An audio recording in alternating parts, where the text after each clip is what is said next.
Hello friends, मैं मनोज भाई आपका फिर से स्वागत करता हूं मेरे चैनल पे। फ्रेंड्स, आज हम स्टार्ट करने जा रहे हैं चैप्टर नंबर 4 जिसका नाम है लीनियर इक्वेशन इन टू वेरिएबल्स। तो आज इस चैप्टर को हम स्टार्ट करेंगे। तो ये काफ़ी इंपॉर्टेंट चैप्टर है, तो यहाँ से लगभग जो आपने कोऑर्डिनेट ज्योमेट्री में पढ़ा था थोड़ा सा एक्सटेंड करेंगे, ठीक है। तो बेसिकली इसमें लीनियर इक्वेशन और वेरिएबल्स के बारे में पढ़ेंगे, ठीक है। चलिए स्टार्ट करते हैं इसको पढ़ना। तो जैसे इसका नाम लिखा हुआ है लीनियर इक्वेशन इन टू वेरिएबल्स, राइट। इसमें दो चीज़ें हैं, linear equation and variable, right. मैं बात कर लेता हूँ लीनियर इक्वेशन। जैसे देखिए लीनियर इक्वेशन क्या होती है, लीनियर इक्वेशन की बात कर लेते हैं। जैसे हमें लीनियर इक्वेशन वो होती है ऐसी इक्वेशन जिसमें वेरिएबल की मैक्सिमम पावर 1 हो। जैसे कि देखिए ये है 2x - 2 = 0। अब ये क्या है, देखिए कि ये लीनियर इक्वेशन है क्योंकि इसमें जो वेरिएबल है इसकी पावर मैक्सिमम पावर 1 है और देखेंगे आप इसमें सिर्फ एक वेरिएबल है, ठीक है। तो इसका मतलब ये है लीनियर इक्वेशन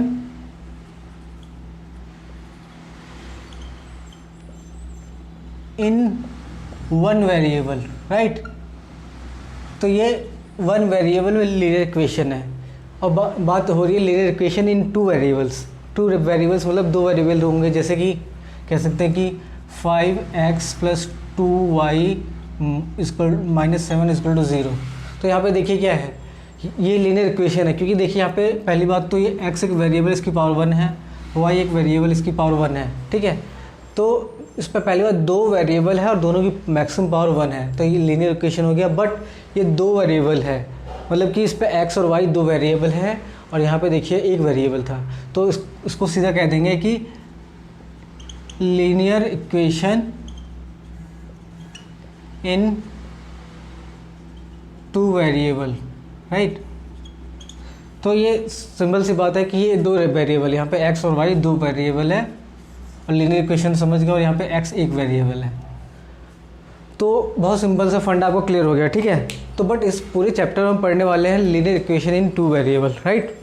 तो चलिए इसको देखते हैं। अब हम लिखते हैं जनरल फॉर्म ऑफ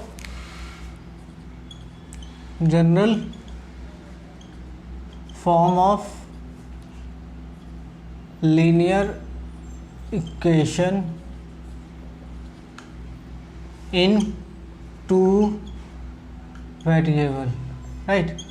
तो जनरल फॉर्म कह लो या जनरल इक्वेशन जो होगी लीनियर इक्वेशन इन टू वेरिएबल, वो ऐसे होती है ax + by + c = 0। इसमें देखिए क्या है, x और y वेरिएबल है जिसकी पावर 1 है, तो ये लीनियर इक्वेशन इन टू वेरिएबल है। और ये देखिए ये है x का कोफिशिएंट, b है y का कोफिशिएंट और c एक कोई अलग सा नंबर है, ठीक है। अब देखिए यहाँ पे इस इक्वेशन में क्या क्या चीज़ें हैं जानने के लिए। देखिए वेयर x एंड y ये क्या है आपके, ये तो साफ सी बात है कि वेरिएबल्स हैं, ठीक है, ठीक। a b c ये आपके क्या है, रियल नंबर होंगे। ये आपके क्या है, रियल नंबर्स हैं, मतलब कि कोई भी रियल नंबर हो सकता है ये। बट एक कंडीशन, ये सबसे मेन इंपॉर्टेंट कंडीशन इसमें ये होती है a and b, right. a and b both should not be 0। मतलब कि a और b, मतलब a और b आपका 0 नहीं होना चाहिए। दोनों एक टाइम पे a और b दोनों 0 नहीं होना चाहिए। मतलब कि अगर कहीं पे ऐसा a 0 और b 0 है तो ये नहीं होना चाहिए, कंडीशन नहीं होनी चाहिए। देखिए क्यों ऐसा क्यों कहा गया, अगर a और b जो कि कोफिशिएंट है x और y के, राइट, अगर ये दोनों 0 हो जाएंगे, देखिए ये है ना, a भी 0 रख दिया आपने, सॉरी a भी 0 रख दिया आपने और b भी 0 रख दिया, तो यहाँ पे बचा क्या, सिर्फ c ही बचेगा, है ना। तो इस तरह से ये कोई इक्वेशन तो रह नहीं जाएगी, ये मतलब लीनियर इक्वेशन टू वेरिएबल रह नहीं जाएगा, ठीक है। तो इसीलिए कहते हैं कि a और b 0 नहीं होना चाहिए दोनों एक साथ, ठीक है। अगर 0 नहीं होंगे तो देखिए इसमें क्या होंगे। अब इसके बेसिस पे 3 कंडीशन बन सकती है ना। देखिए कैसे, समझ गए होंगे कि a और b क्यों 0 नहीं हो चाहिए, दोनों ही 0 क्यों नहीं हो चाहिए, समझ गए। अब कंडीशंस दिखते हैं, ठीक है।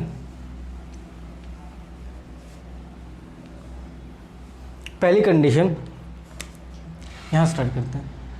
पहली कंडीशन, अगर या तो ए 0 हो सकता है, बी 0 नहीं हो सकता, राइट। तो हमारी ये जनरल इक्वेशन क्या है, ax plus B Y plus C equal to 0।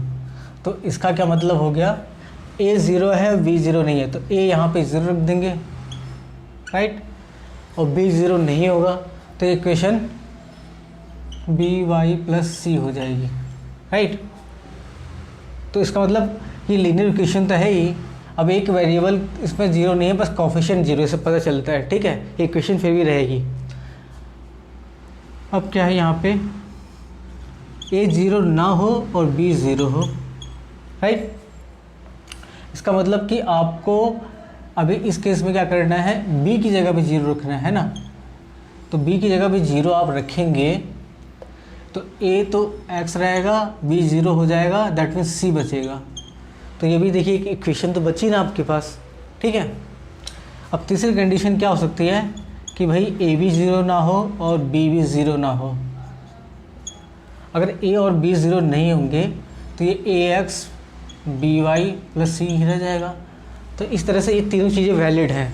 But अगर जो चौथी कंडीशन हमने कही थी, है ना, जो कि नहीं होनी चाहिए, a 0 और b 0, अगर दोनों ही 0 हो जाते हैं तो भाई साहब ये देखिए a 0 और b 0 रखोगे तो c बचेगा, मतलब c वो भी 0 आएगा, तो इसका कोई मतलब नहीं बनता है, तो ये पॉसिबल नहीं है, तब कोई इक्वेशन ही नहीं रह जाएगी, तो ये नहीं करना है। बाकी ये तीनों चलेंगी, ये तीनों रहेगा कंडीशन तो काम करेगा, तो हमारी इक्वेशन चलेगी, ठीक है।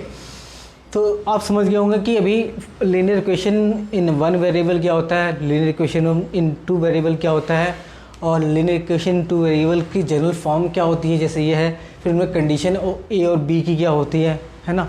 तो ये सब समझ गए होंगे।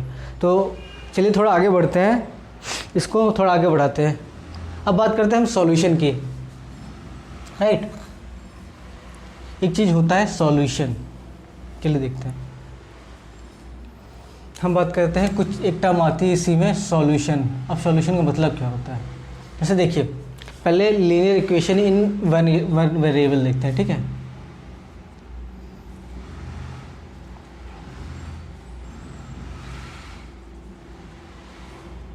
इन टू वेरिएबल, वन वेरिएबल, ठीक है, बस अंडरस्टैंडिंग के लिए बता रहा हूँ, बाकी टू वाला देखेंगे फिलहाल बाद में, ठीक है। अब देखिए जैसे ये है 2x minus 4 is equal to 0, right. ये क्या है, linear equation in one variable, right. अब यहाँ से देखो x की वैल्यू हम निकालते हैं, तो क्या हो जाएगा 2x इजकल टू 4 और x equal to 4/2, that is 2। अब ये जो x की वैल्यू 2 आई है, ठीक है, तो हम कह देंगे कि ये x equal to 2 is a root of this equation, right. ये रूट है इक्वेशन का, जो 2 आया है ये रूट है। अब देखिए, अब बात करते हैं, ये 2 है, सॉल्यूशन है इसका, इसी रूट का, मतलब रूट या फिर x इक्वल टू 2 रखने पे इसका सॉल्यूशन मिलेगा आपको, ठीक है। अब सॉल्यूशन का मतलब क्या है कि अब देखिए, अगर आप ये जो x इक्वल टू 2 आया है इसी इक्वेशन में रखेंगे 2 माइनस 4, तो क्या होगा, अब देखिए ये 4 हो जाएगा, -4 इक्वल टू 0, 0।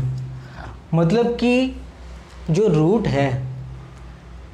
है उसकी वैल्यू रखने पे, इक्वेशन का जो रूट है वैल्यू इक्वेशन रखने पे उसका left hand side, right, left hand side and right hand side आपस में बराबर हो जाते हैं, ठीक है। इसी को कहते हैं हम सॉल्यूशन ऑफ द इक्वेशन। तो सॉल्यूशन ऑफ द इक्वेशन क्या है, x इक्वल टू 2 है, जिसे हम रूट भी कहते हैं। तो हमें कोई इक्वेशन दी जाएगी, कहेंगे इसका सॉल्यूशन क्या है या कितने सॉल्यूशन ये पूछा जाएगा, ठीक है। अब देखिए ये क्या है, linear equation in one variable, तो सिर्फ x की सिर्फ एक वैल्यू इसमें पॉसिबल है ना, तो इसका जो सॉल्यूशन है इसका, right, linear equation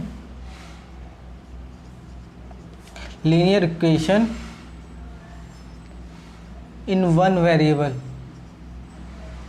linear equation in one variable क्या हो गया, वन एंड यूनिक सॉल्यूशन। मैंने क्या बोला, linear equation in one variable में एक ही और यूनिक सॉल्यूशन होगा। जैसे कि यहाँ पे देखिए 2 है तो सिर्फ इसका सॉल्यूशन 2 होगा, मतलब कि x=2 पे ही ये लेफ्ट हैंड साइड और राइट हैंड साइड 0 होगा, मतलब इसका सॉल्यूशन है 1 होगा, सिंपल 1 होगा, यूनिक होगा। ठीक है, चलिए अब बात कर लेते हैं हम बात कर लेते हैं लीनियर इक्वेशन इन 2 वेरिएबल्स की।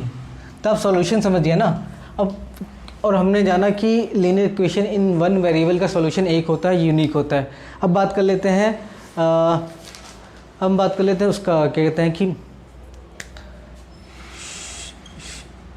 सॉल्यूशन ऑफ लीनियर इक्वेशन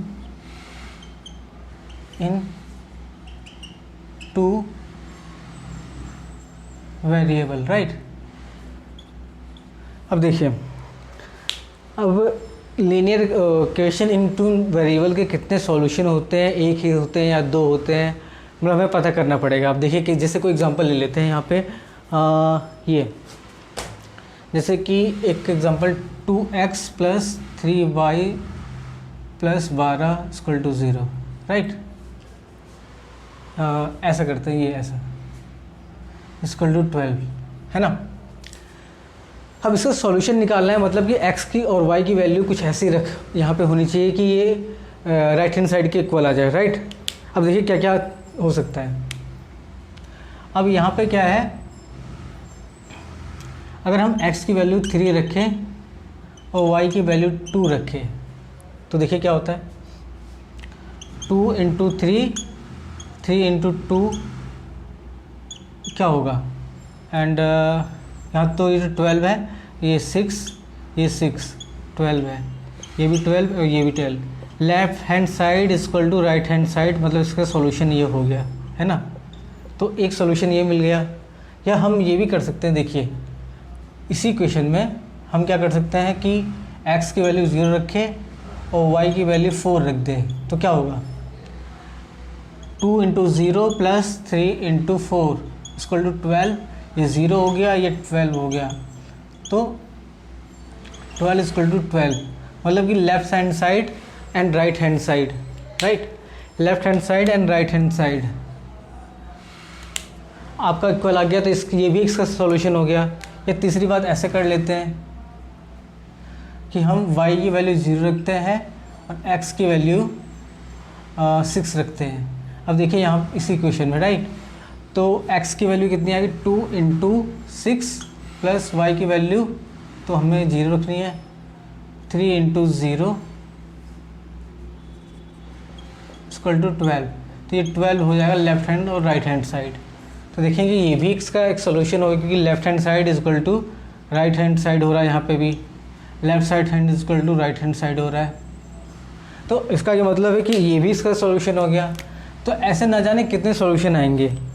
तो यहाँ से कंक्लूजन क्या निकलता है कि जो सॉल्यूशन है लीनियर इक्वेशन इन 2 वेरिएबल, इसके मैनी इनफाइनाइट सॉल्यूशन हो सकते हैं, मतलब बहुत सारे सॉल्यूशन हो सकते हैं। तो दैट मीन्स सिंपली सी बात है, जब भी आपसे पूछा जाए इस केस में,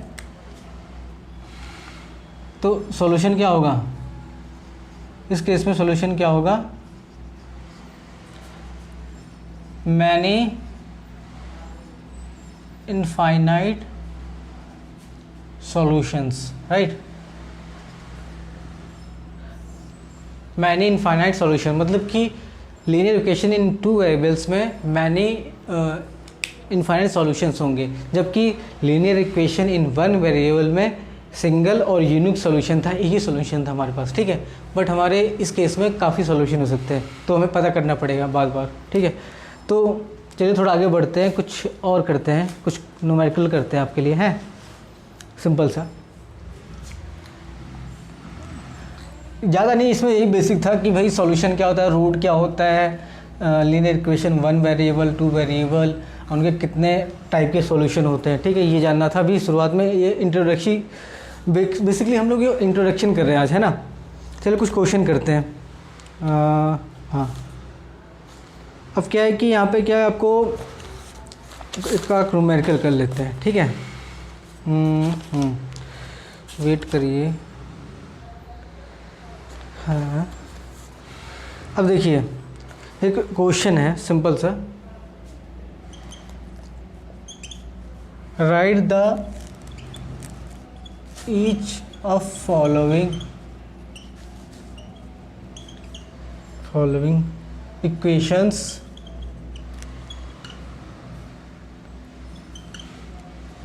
in the form of ax plus by plus c is equal to 0 and indicate the value of a, b and h and indicate the value of a, b and c, right. तो मतलब कि कुछ equation नीचे दी गई है, उसमें आपको क्या करना है, इसको लिखना है A X plus B Y plus C की फॉर्म में इसको शो करना है, और उसमें value of A B C मतलब coefficient of X and Y and constant C, इसको इसकी वैल्यू बतानी है। जैसे देखिए पहला क्वेश्चन क्या है, 2x plus 3y and equal to 7, right. ये पहला दिया हुआ है, तो इसको पहले इस फॉर्म में लेके आएंगे, है ना। इस फॉर्म में हम इसको लेके आएंगे जैसे हमें करना था, -7। अब आ गया, पहली बात तो हो गई कि इस फॉर्म में लेके आना था। अब क्या है, आपको ए बी और सी पता करना है इसमें। तो देखो इसमें ए क्या है, एक्स का कोफिशिएंट ए होता है ना, जो कि यहाँ पे 2 है, वाई का कोफिशिएंट 3 है यहाँ पे, right, that is B. And अब सी क्या है यहाँ पे, देखिए आप सी आप यहाँ पे आपका -7 होगी, ना कि 7, क्योंकि इससे कंपेयर करिए आप, है ना, सी और ये यहाँ पे सी। तो इसको हम ऐसे लिख सकते हैं ना, 2x plus 3y plus -7 equal to 2। तो फाइनली इसको इस फॉर्म में लिखेंगे, तो ये इस फॉर्म में पूरा आ गया, है ना। तो इसीलिए आपका सी -7 हो गया, राइट। चलिए एक और क्वेश्चन कर लेते हैं, 4 equal to 5x minus 3y। तो हमें पहले इसको इस फॉर्म में चेंज करना है, मतलब कि ये लेफ़्ट में लिखा है वो, तो इसको पहले ऐसे जो है, ये तो राइट में आ जाएगा आराम से, और ये इसको उधर लेके आएंगे, मतलब कि 4 आ जाएगा। अब इसको फाइनली 3y और इसको ऐसे लिख देंगे। अब इसको -3 कोफिशिएंट इसका हो गया, और ये -4 ये सी हो गया आपका इस फॉर्म में। तो फाइनली आपका इस फॉर्म में आ गया। तो यहाँ पे ए आपका सीधी सी बात है 5 हो गया, 5 हो गया, बी -3 हो गया एंड सी -4 हो गया। तो वो सिंपल है, तो सिंपल तरीके से आपको ये करते चले जाना है, ठीक है। इसमें ऐसा कुछ है नहीं कुछ खास करने के लिए। एक टाइप का क्वेश्चन और बचा हुआ है, तो आज उस टाइप का क्वेश्चन करते हैं, फिर उसके बाद देखते हैं आगे। कहाँ गया वो क्वेश्चन। अब देखिए क्या है, यहाँ पे एक अलग टाइप का क्वेश्चन आपको करना है। आई होप ये आपको समझ में आ गया होगा, इतना टफ नहीं था, ये बहुत सिंपल ही चीज़ थी। तो क्या लिखा है, ये right each of the following as an equation in 2 variables।